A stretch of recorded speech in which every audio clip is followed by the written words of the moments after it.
My name is Evelyn, and I've spent my entire life trying to prove my worth to a family that never truly saw me. Not because I wasn't good enough, but because I wasn't the child they placed their bets on. I forgave them when they stole my dreams, when they pushed me to the sidelines to celebrate someone else.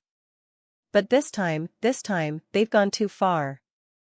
And on my wedding day, they won't get what they're expecting, they'll get a shock they'll never forget. Evelyn's fingers tightened around the envelope as she sat across from Natalie, the weight of the discovery settling in her chest like a stone. The dim light of her apartment flickered against the polished surface of her desk, illuminating the golden lettering of the invitation in her hands. It should have been a moment of excitement, an invitation from her long-lost Aunt Olivia. But instead, it felt like the unraveling of something far bigger. Natalie leaned forward, swirling the wine in her glass. So let me get this straight, you just randomly get an invitation from the one person your parents have spent decades pretending doesn't exist? Evelyn exhaled sharply, shaking her head. Not random. Deliberate. She said she has something to tell me. An opportunity to discuss. Natalie's eyes narrowed. And you think this has something to do with your parents? Evelyn didn't answer right away. Instead, she reached into her drawer and pulled out a different envelope, one she had found just the night before in a dusty old box in her father's home office. The paper was crisp, untouched. The university's official seal was embossed in the corner.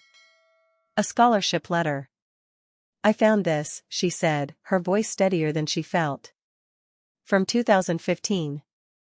A full ride to my dream architecture program. And they never told me. Natalie choked on her drink.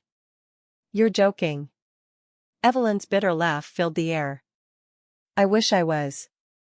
She ran her fingers along the edges of the paper, the proof of her stolen future. All those nights I worked double shifts, drowning in student loan debt. And this was sitting in a box the whole time.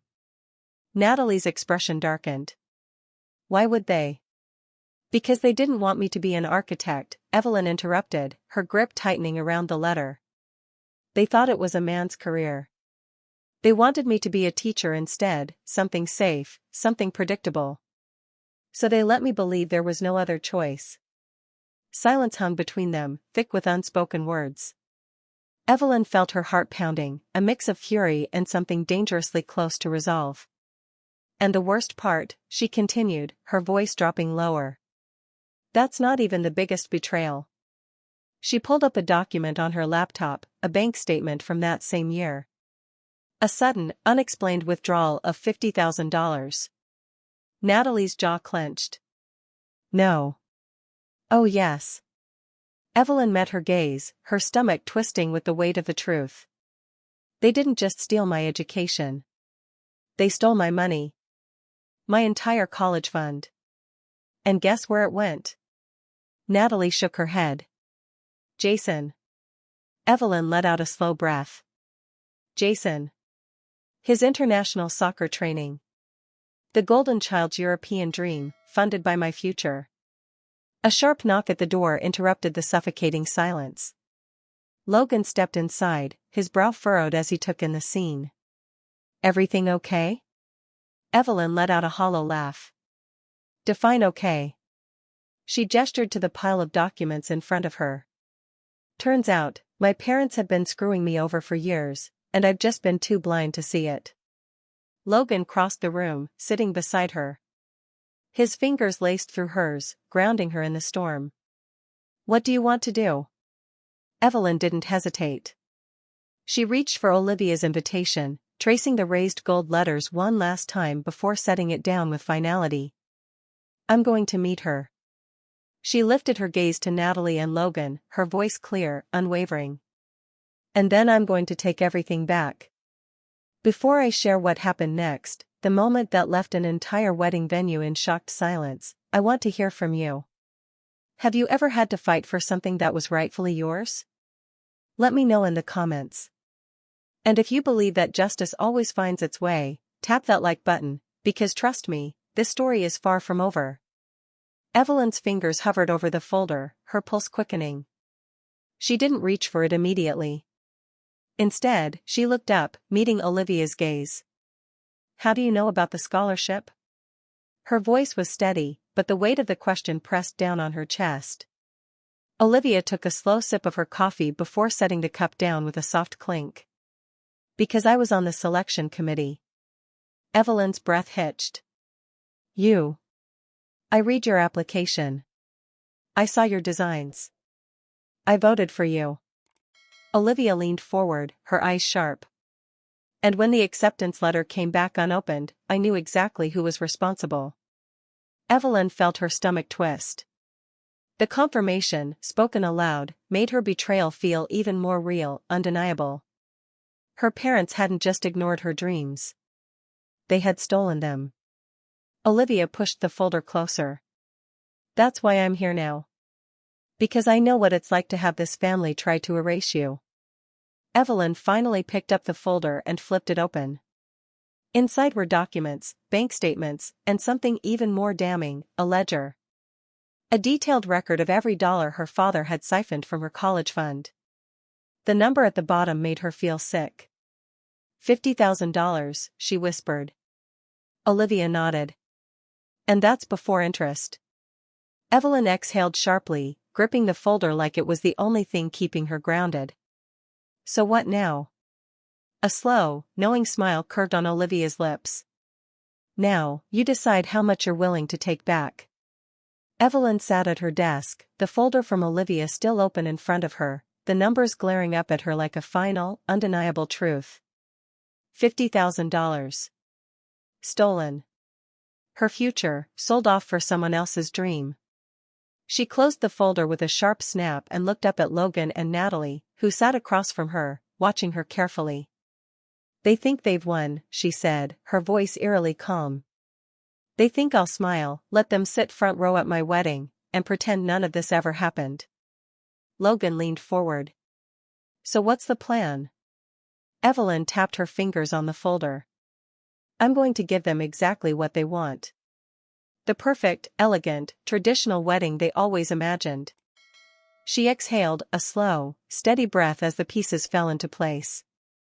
And then, right when they think they've secured everything, when they believe they're back in control, I'm going to rip it away. Natalie smirked, reaching for her glass of wine. Now we're talking. Walk me through it. Evelyn stood, pacing as her mind spun the pieces together. First, I make sure my mother thinks she's winning. She wants control? Fine. Let her drown in the details. She'll be so focused on planning the guest list, the floral arrangements, and making sure my dress is modest enough that she won't see what's coming. Natalie grinned. Smart. Keep her distracted. Evelyn nodded. Second, the prenup. She glanced at Logan, her voice firm. They're expecting to pressure you into some ridiculous contract, thinking they can use our marriage to gain financial leverage. Logan smirked. Already handled.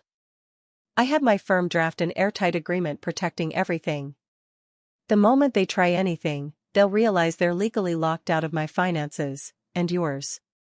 Evelyn's heart pounded, the plan tightening like the final stitches in a masterful design. And third, she said, her voice dipping lower, the final blow. She turned back to the folder, resting her hand on the cover. At the reception, in front of everyone, they'll be served with legal papers demanding full repayment. Every dollar, plus interest.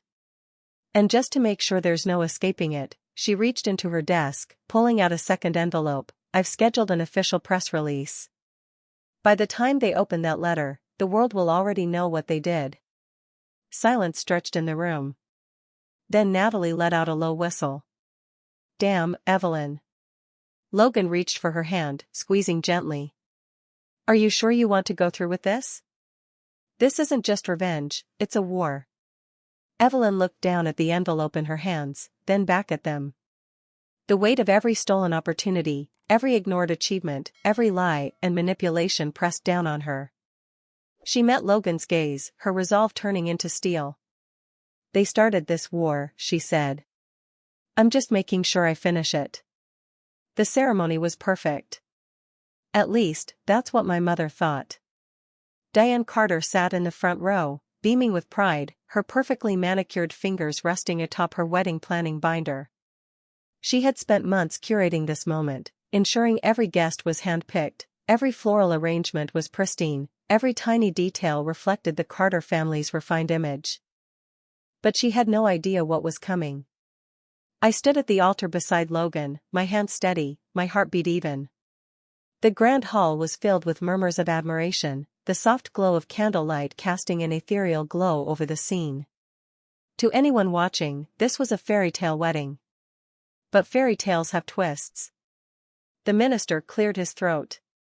If anyone has any objections, speak now or forever hold your peace. Silence. My mother smiled, triumphant. And then the doors at the back of the hall swung open. A man in a dark suit stepped inside, moving with deliberate purpose. My mother turned, confusion flickering across her face. My father tensed beside her. Logan tightened his grip on my hand. The man reached the front row, stopped directly in front of my parents, and extended 2 thick envelopes. "Mr. and Mrs. Carter," he announced, loud enough for the entire room to hear, "you've been served." Gasps rippled through the hall. My mother's face drained of color. My father snatched the envelope from the man's hands, his fingers trembling as he tore it open. I turned to face the guests, my voice calm, deliberate. "Some of you are here today because my mother told you that this was the day I finally came back to the family," I said, my gaze sweeping the room. That I was finally on the right path. I let out a quiet laugh, shaking my head. But the truth? This isn't just my wedding day. This is the day I take back everything that was stolen from me. My mother shot up from her chair. "Evelyn, sit down this instant." I didn't even flinch. "You mean like how I was supposed to sit down and stay quiet when you drained my college fund? Or when you hid my scholarship? Or when you let me work myself to exhaustion while you handed my future to Jason?" A stunned silence settled over the guests. My father was still staring at the papers, his hands shaking. "You can't be serious," he muttered. "Oh, I'm very serious," I replied, my voice unwavering. "That document in your hands?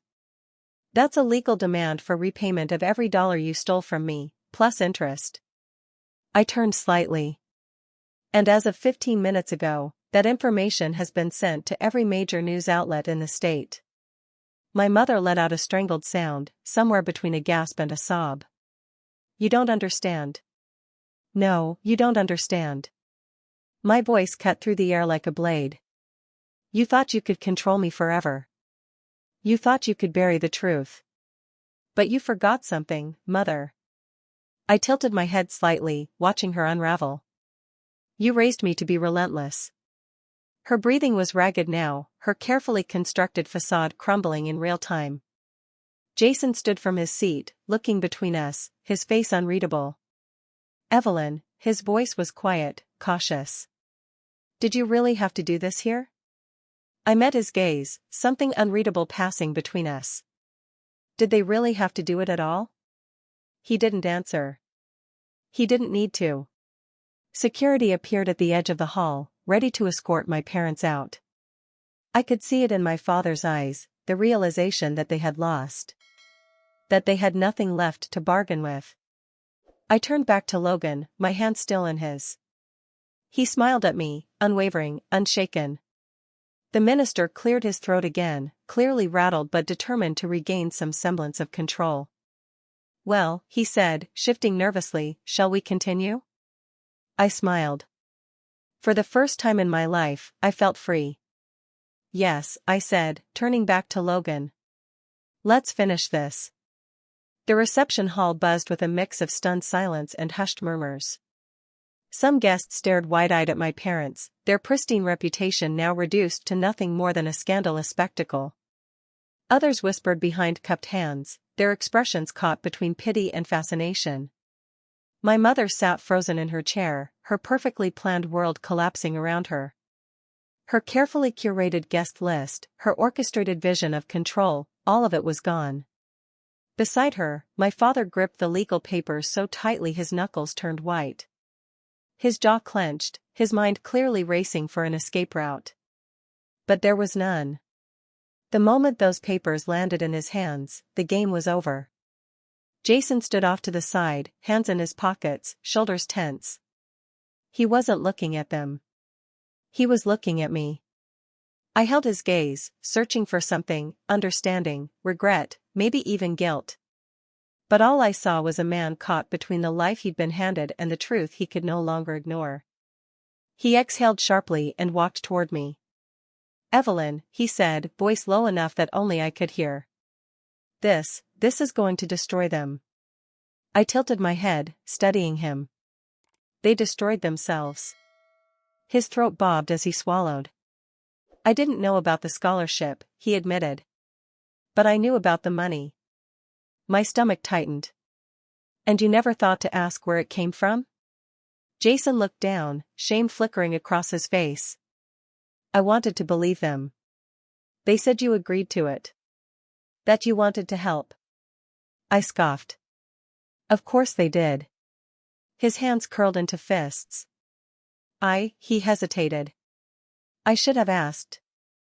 I should have known." I didn't let him off the hook so easily. "You benefited from it," I said plainly. "Even if you didn't know, you still took what should have been mine." He nodded slowly, like the weight of that truth was finally settling in. "And I'll spend the rest of my life making up for it." For the first time, I saw the cracks in the golden boy exterior. The years of pressure, the silent obligations, the weight of always being their favorite. Maybe, just maybe, he was as much a prisoner as I had been. "Then start by being honest with yourself," I said. "What do you want, Jason?" "Not them. Not their expectations. You." His lips pressed into a thin line. "I don't know." "Then figure it out," I told him. "Before it's too late." A loud crash snapped my attention back to the center of the room. My mother had thrown her champagne glass, shattering it against the floor. Her breathing was ragged, her mask of control completely gone. She turned toward me, her hands trembling. "You think this makes you powerful?" she spat. "Humiliating us in front of everyone?" I didn't flinch. "No, Mother. I think it makes me free." Her lips quivered, and for the first time I saw fear in her eyes. Not fear of losing money, or status, or reputation, but fear of losing control over me.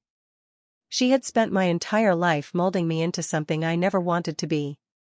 But now? Now, she had nothing left to hold on to. I turned to Logan, feeling the warmth of his hand as he reached for mine. The reception music resumed, hesitant at first, then stronger. And just like that, the world moved on. The guests returned to their conversations, their champagne glasses clinking once more. The whispers continued, but I didn't care. Because for the first time in my life, I wasn't standing in the shadows. I was exactly where I was meant to be. 3 weeks had passed since the wedding, and the world had not ended, at least, not for me. For my parents, however, it was another story. Their fall from grace had been swift and merciless. The legal demand for repayment had triggered an investigation into my father's financial dealings, unearthing years of questionable transactions. Investors pulled out, business partners distanced themselves, and the Carter name, once synonymous with prestige, became a cautionary tale of greed and deception. And my mother? She had gone silent. The woman who had once filled my phone with constant advice and thinly veiled demands had not called, texted, or emailed since the wedding. I had expected anger, outrage, a desperate attempt to regain control. But instead, there was only silence. And I was okay with that. I leaned against the balcony of my new office, watching the city lights stretch out before me. The crisp evening air carried the scent of fresh beginnings, of something entirely mine. Behind me, Olivia tapped her fingers against the polished desk, a knowing smile on her face. "You seem at peace," she observed. I exhaled slowly, feeling the truth of her words settle in my bones. "I think I am." She slid a folder toward me, another project, another challenge. But this time I wasn't building something for someone else's approval. This time it was mine. The office door creaked open, and Jason stepped in, looking lighter. "I enrolled in a business ethics course," he said without preamble, shoving his hands into his pockets. "Figured it was time I started learning how to do things the right way." I studied him for a moment before nodding. It wasn't an apology. But it was a start. "Good," I said simply. "It's about time." He smirked. "Yeah. It is." The door opened again, and Logan walked in, carrying 2 coffee cups. He handed me one before pressing a kiss to my forehead. "So, what's next?" I glanced down at the architectural plans spread across my desk, the blueprint of a future built on my terms.